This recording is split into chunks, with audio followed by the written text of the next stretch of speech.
I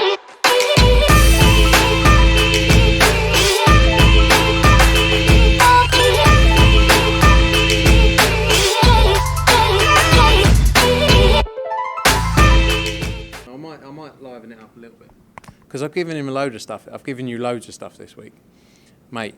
Simon Jordan nearly got. Is this what you filming? Oh right, nearly got in trouble.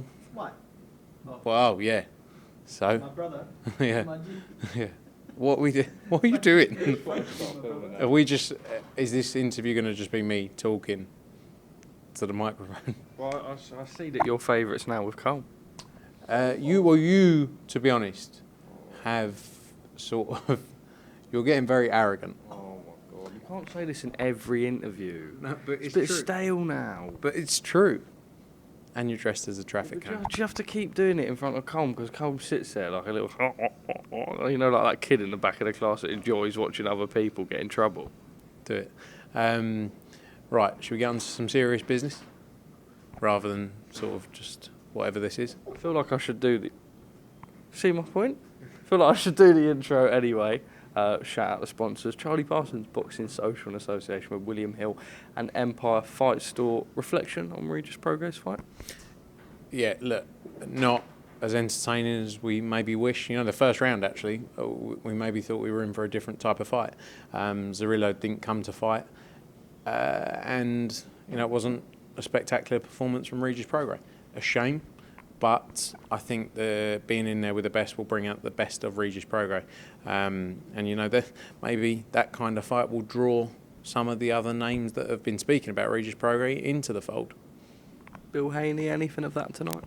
I don't think Bill Haney's going to fight him. I don't think he can make 140. But, no, look, it was Bill obviously came earlier today. I think we'll see him next week as well. Eddie talks to Devon quite often. I catch up with Devon.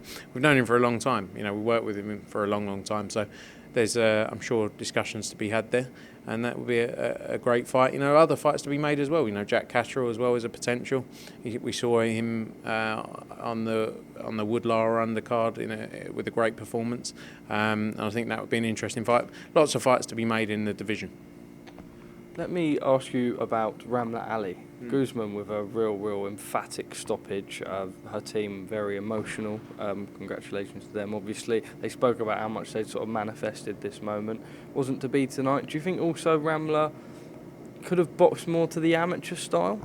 I think when she was boxing her, she was great, you know, and she couldn't get anywhere near her. But Guzman, look, came in there and she knew what she had to do, and a great performance from her and a great win. But you know, Ramla showed a lot of heart in there tonight, and that's what people want to see. People want to see real fights, but fighters giving their everything, and that's why fighters like Ramla Ali will be back. And it's only a part of the story, and this happens in so many fighters' careers where they take a loss, but it's not the end of the story. It's just the start of it, because people respect people who take real fights and give it their all, and that's what Ramla did tonight. So I'm very confident she'll be back stronger. Oscar De La Hoya has come out with some tweets. I'm going to read you two of them. Maybe his account. I think his account's been hacked. This isn't something Oscar would do. He hasn't got any history of this. Like Bob Arum said, Eddie Hearn has no clue what he's doing in the US. I've been promoting for 20 years and will promote for another 40. Another shitty card from Eddie Hearn in the US. Go back to the UK and watch another Fight of the Year candidate, July 9, Virgil Ortiz vs Stanionis. Oscar De La Hoya is finished, jealous, deluded. That's my opinion on Oscar De La Hoya. I think he's jealous of Eddie Hearn. I said this. I think he's jealous of you. I don't think he knows who I am. I've actually got a funny story about Oscar De La Hoya. We were doing a press conference, right? Danny Jacobs against Canelo. And Eddie could only do 2 of the press conferences. I did the 3rd one. And I remember sitting there and I said something like, yeah, Oscar won't be smiling when he wakes up and his golden boy's lost. Like that. This was years ago. I was about 24, right? And I think Oscar sort of turned around and looked at me and thought, who is this fat, chubby Essex boy? I didn't have a clue who I was. That's my funny story about Oscar. But I think Oscar is jealous of Eddie. Now look, you can't compare any other promoter to Eddie. I'll get stick for saying that, but you know, no one comes close to Eddie at what he does. They're jealous of Eddie. We've come here, right, in the last 5 or 6 years, and look at what we've done in the US over the last 5 or 6 years. There's still work to be done. There's still improvements to be made. There will always be improvements to be made. And we will get better and better and better and better. But we broke the record at the Dallas Cowboys for the attendance. You know, how does every fighter, every major fighter you've got, want to leave you? They're obviously doing something wrong. So he should have just stuck to fighting. He was a tremendous fighter. And I'm not saying that he's jealous of Eddie Hearn as a person, like, generally. Yeah. Oscar's done amazing things. He's jealous that he's not done what Eddie's done promoting. And every major fighter with Oscar seems to want to leave them. They do some great shows. Like, we're together on DAZN. We've never said, I wouldn't say a detrimental thing about the shows they put on. We're all on the same platform together. We want to deliver. We want everyone who's on the DAZN platform, whether that's Misfits, Wasserman Boxing, whether that's the DELUDED shows, to be great shows. You know, so from that perspective, you know, we want everyone to do great. But when he talks so much shit, like he does, it's because he's jealous. And he talks about going on for the next 40 years. The way he's going, I think he'll be out of business in about 2 years. What do you make of the Ryan Garcia lawsuit? I don't know enough about it. I don't know. But on face value? Again, I haven't read the lawsuit. I'm not going to sit here and say one person's right, one person's wrong. But what I would say is, you don't see it happening to a lot of other promoters, this constant issues with your major stars. That's the reality. So I don't know who's right or wrong. I'm not sitting here picking sides. Ryan Garcia is a tremendous fighter and has got, you know, is a huge star. You should be doing everything within your power to make Ryan Garcia happy. That's what I'd say. John Fury, actually no, not John Fury, Tyson Fury has said the only reason Usyk doesn't want the fight is because, pardon me, bless you, he wants more money. I don't blame him. I don't hate him. He's not ducking me. It's business. Well, I think it's the same for Tyson Fury, isn't it? He's been offered a load of money to do the fight.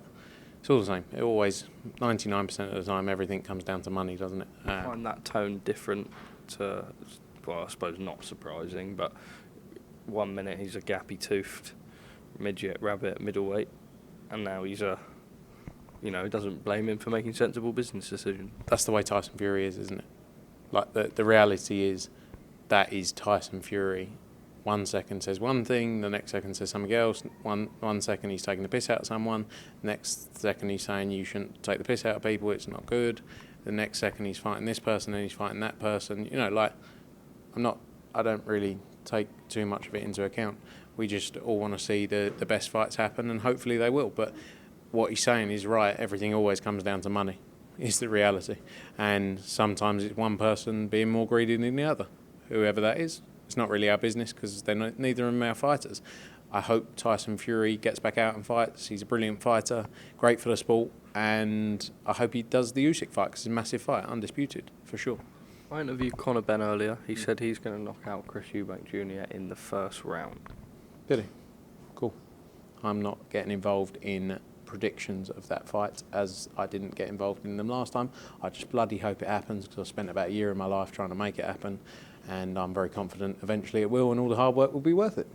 Charlie Sims, we spoke earlier. By the way, I saw Charlie Sims. Charlie is one of my great mates. But what was he doing in a vest and a pair of sunglasses? And was he wearing that in the interview? Mate, he's turned proper LA, and his head's gone.